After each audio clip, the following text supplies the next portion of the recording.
kasaksay, for today's video, I will be answering all the questions that given to me and I will answer it based on my research. But before that, I will introduce myself. I'm Vanessa Padilla Javier, currently studying at DIMSU South La Union campus and taking a course Bachelor of Secondary Education, major in Social Studies.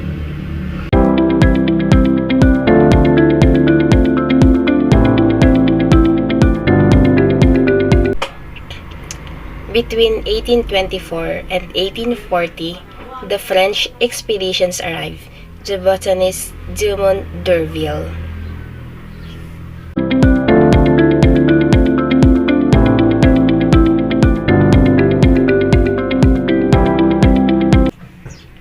Dumont d'Urville, as a botanist and a cartographer, he gave his name to several seaweeds, plants, and herbs and places such as the d'Urville Island in New Zealand, and also covered 380 species of flowering plants, ferns, and mosses.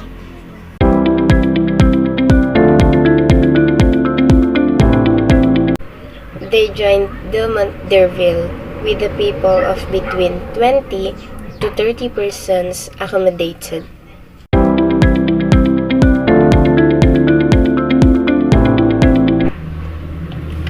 And yes, there's any people who settled the vegetation in Europe, and he is Brown Blanquet. He said that the species is not only an evolutionary unit, but also a carrier of ecological information which can be valuable in identifying the and describing vegetation, and also the patterns and vegetation types and interpreting their nature. For this reason, species have served for over a century as the major attribute for describing vegetation patterns, defining vegetation types, and constructing vegetation typologies such as vegetation classification systems.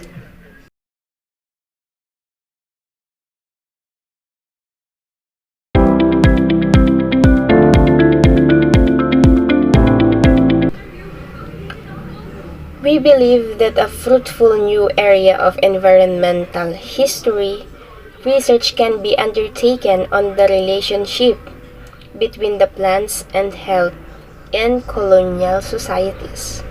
So, during the time of Dumont d'Urville, there's also a problem. He used in New Zealand as a case study. He also demonstrated the strength of settler beliefs in the connections between the existing environments, environmental transformation, and their own health. He attempted to reconnect the historiographies of medical and environmental history by arguing that urban settlements, as much as rural areas, were important sites for debate about environmental change and human health.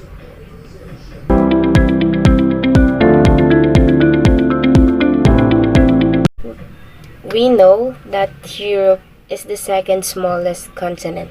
However, its strategic position and relation to Asia and Africa, as well as navigable rivers and fertile oil, have made Europe a dominant economic, social, and cultural force throughout recorded history, so it is developed natural resources.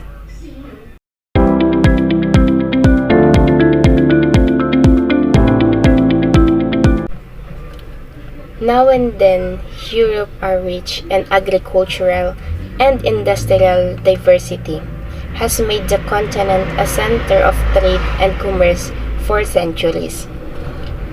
It is centrally located between the two other Old World continents, which is Africa and Asia.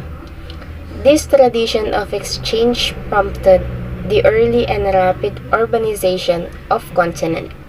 Recognizable these many dynamic cities that make up most of Europe.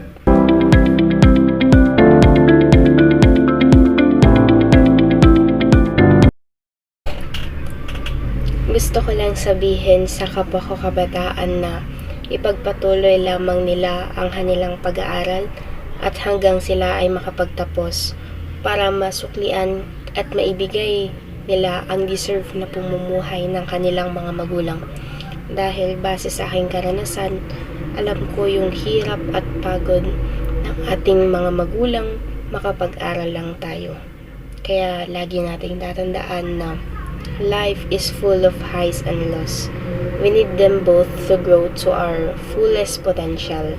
Just hang on tight and enjoy the ride. And that's all. And I hope na madami po kayong natutunan patungkol sa vegetation ng Europe. Thank you!